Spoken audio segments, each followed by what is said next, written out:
en cette nuit de la 27e année du règne de l'empereur Auguste. 1850 ans après l'arrivée d'Abraham en cette contrée où nous nous trouvons, le pays de Canaan. 1250 ans après l'exode de Moïse et des Hébreux hors d'Égypte. 753 ans après la naissance de Rome. 587 ans après la destruction de Jérusalem et la déportation vers Babylone. Une étoile apparut dans le ciel. Il est écrit que 1000 ans après le règne de David, ses descendants donneront naissance au Messie, sauveur du peuple d'Israël et fils de Dieu descendu sur terre.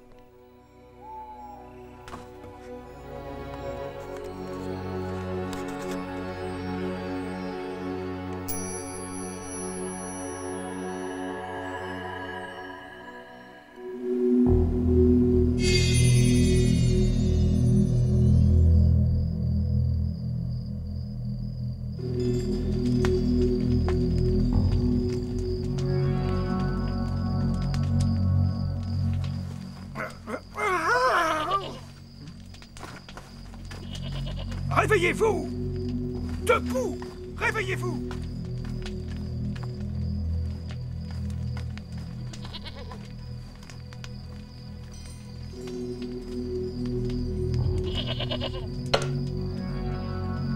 C'est pas la peine.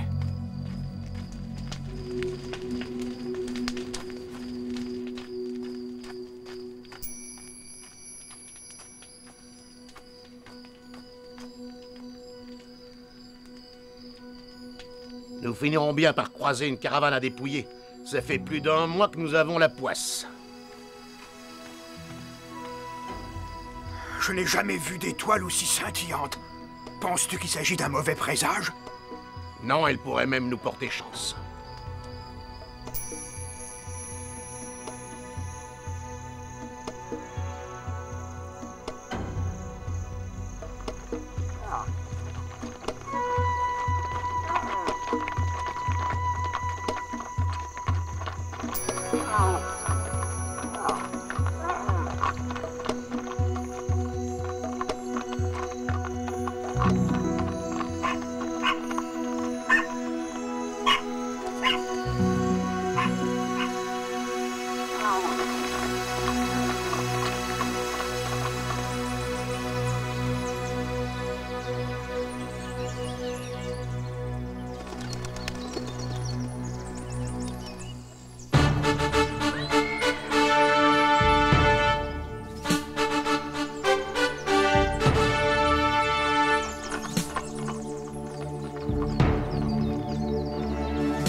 Vous les avez vus?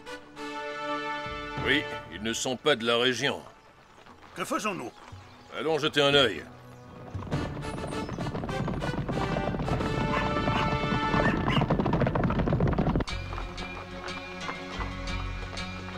Mais, regardez! À votre gauche, de l'autre côté de la rivière!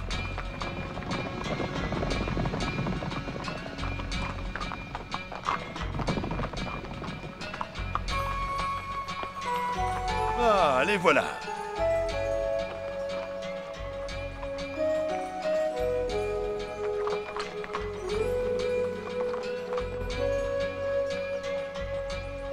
Que la paix soit avec toi et avec les tiens. Pareillement, mon frère. Il n'est pas encore arrivé. Ne t'inquiète pas, Gaspard. Je l'ai aperçu, il s'approchait du fort. Allons le chercher.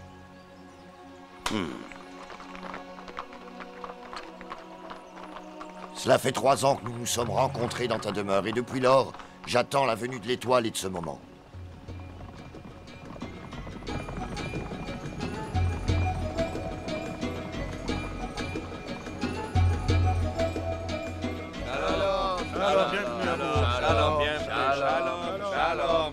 Que la paix et les bienheureux soient avec toi, Balthazar. Des Romains. La raison de notre présence ici doit rester secrète.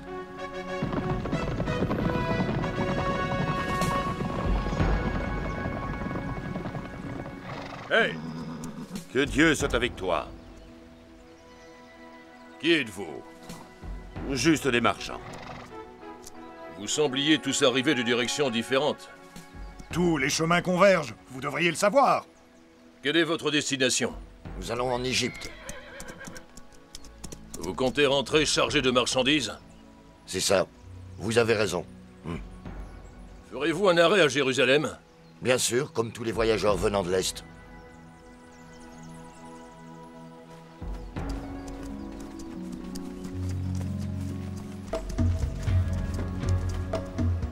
Nous ne sommes pas à la hauteur. Si ces Romains nous aperçoivent, ils nous mettront en pièces vite fait. Quittons les lieux et cherchons une autre caravane. Il doit forcément y en avoir une à notre portée quelque part.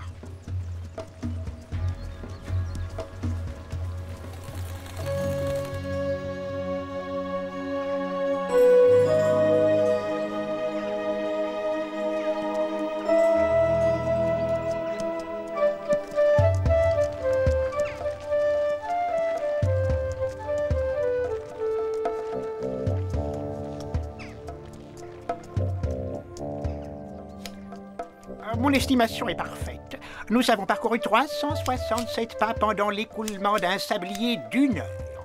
Si je compte 24 sabliers à partir de maintenant, cela nous fait 8808 pas. Si nous maintenons cette cadence, nous atteindrons Bethléem dans un jour maximum 2. Pas vrai, femme? Oh. Probablement, Jacek.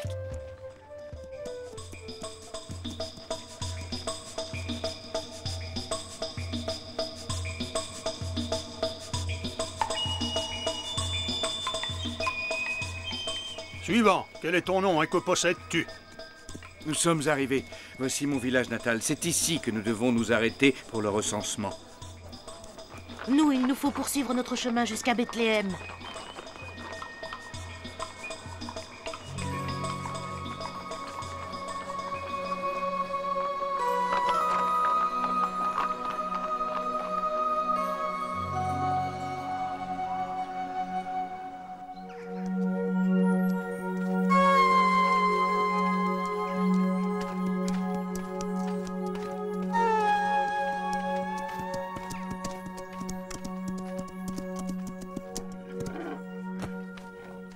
Femme, tu ne devrais pas marcher dans ton état. Prends mon âne. Nous ne pouvons pas accepter. Mais où allez-vous? À Bethléem. Moi aussi. Vous me rendrez mon âne quand nous serons arrivés à destination.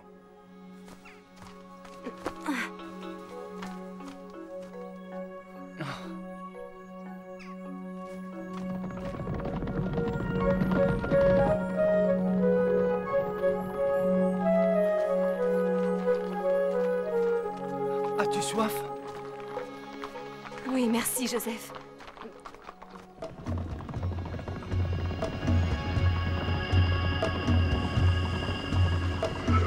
Arrêtez, regardez ces empreintes.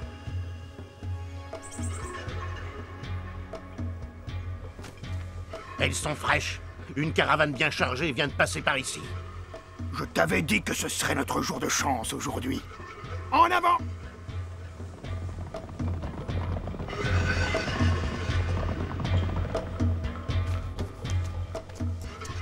Les traces mènent droit vers la forêt. Il vaut mieux continuer à les suivre à pied.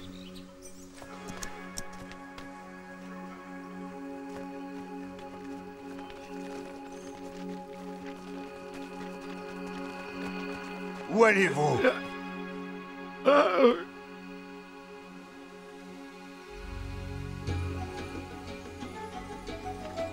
Que cherchez-vous?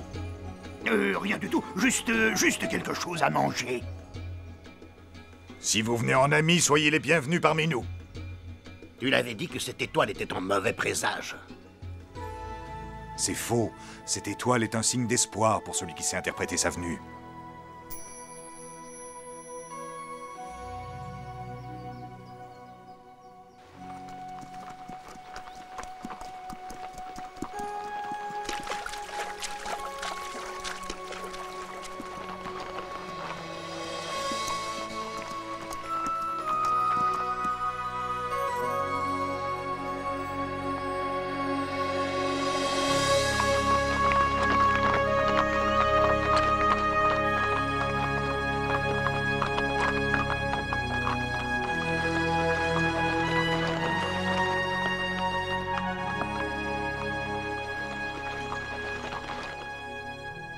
Soyez les bienvenus. Cela fait plusieurs jours que nous attendons votre arrivée.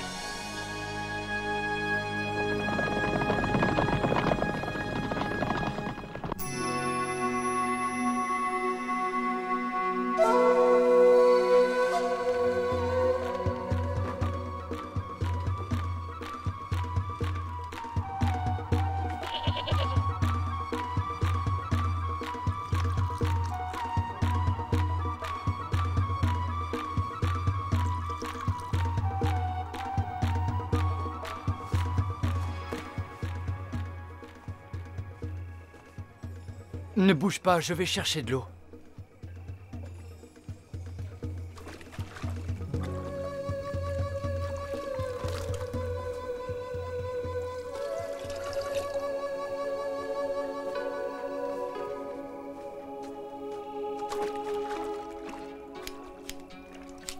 Voyons voir.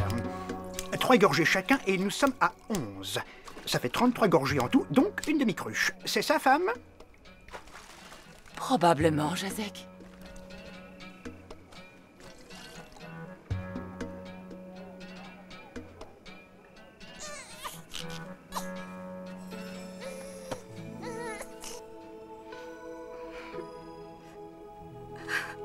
Qu'y a-t-il, Marie? Un peu de fatigue, ne t'inquiète pas.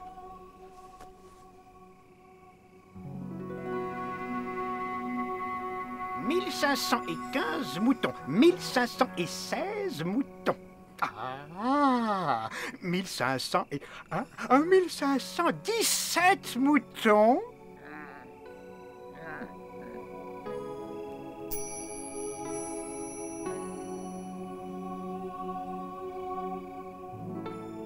C'était un jour comme tous les autres, à Nazareth.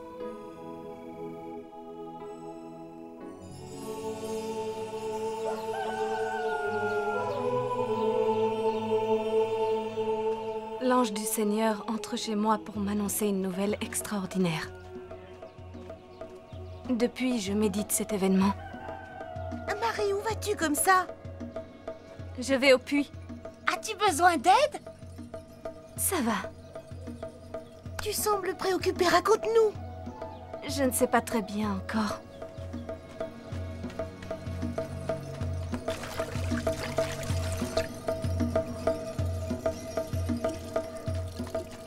Laisse, mère, je vais le porter. Donne-le-moi.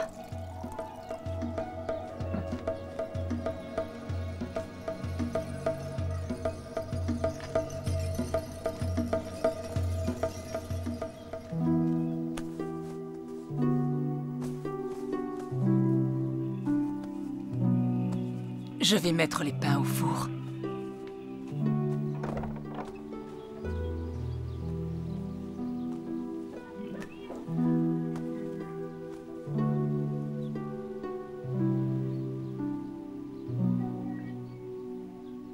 Que la joie emplisse ton cœur, Marie pleine de grâce. Le Seigneur est avec toi.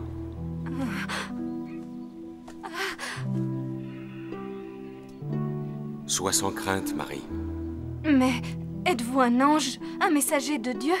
Tu as trouvé grâce auprès de Dieu. Tu enfanteras un fils et tu l'appelleras du nom de Jésus. Cet enfant sera grand et sera appelé fils du Très-Haut. Le Seigneur Dieu lui donnera le trône de David, son père. Il régnera sur la maison de Jacob et son règne n'aura pas de fin. Comment cela sera-t-il, puisque je ne connais pas d'homme? L'Esprit Saint viendra sur toi, et la puissance du Très-Haut te prendra sous son ombre. C'est pourquoi l'être saint qui naîtra sera appelé Fils de Dieu. Comment serait-ce possible? Rien n'est impossible à Dieu. Élisabeth, ta cousine, vient elle aussi de concevoir un fils dans sa vieillesse. Elle en est à son 6e mois. Me voici. Je suis la servante du Seigneur. Qu'il m'advienne selon ta parole. Telles furent mes paroles, et tel fut ce qu'il advint. D'abord, je ne compris pas, mais j'eus un songe.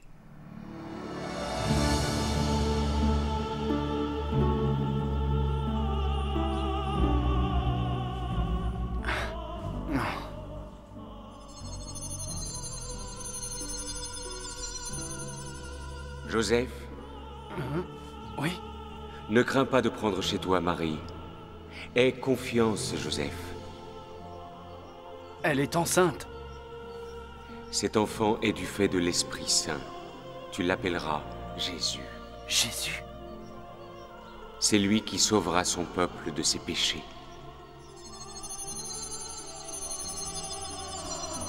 Jésus.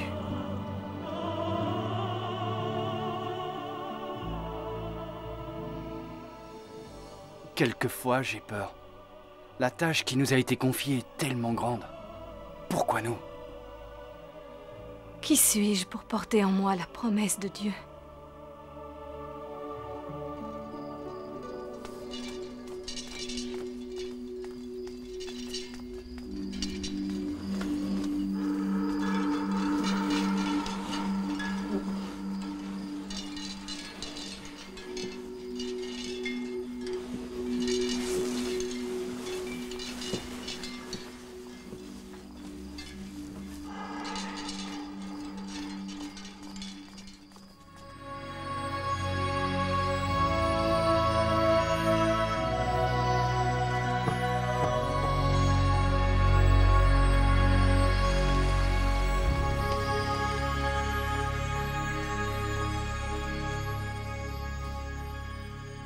Malachie!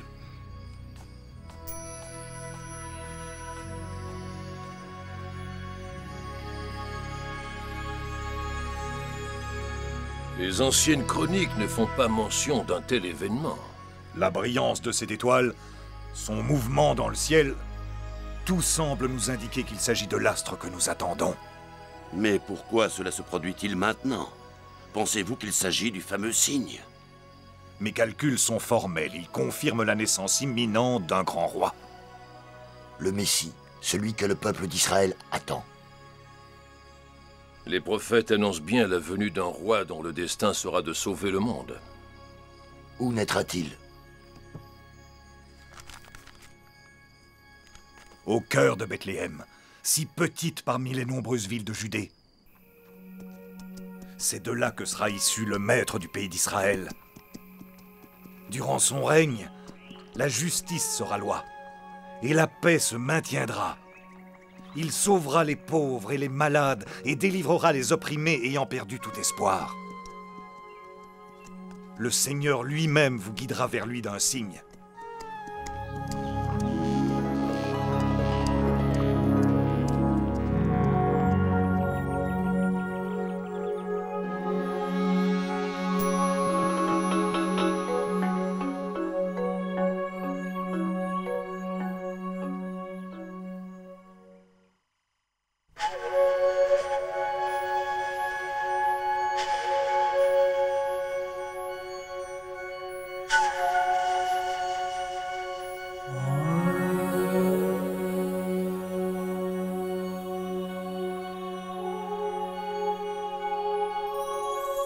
Jésus, un homme qui vécut en terre d'Israël il y a 2000 ans.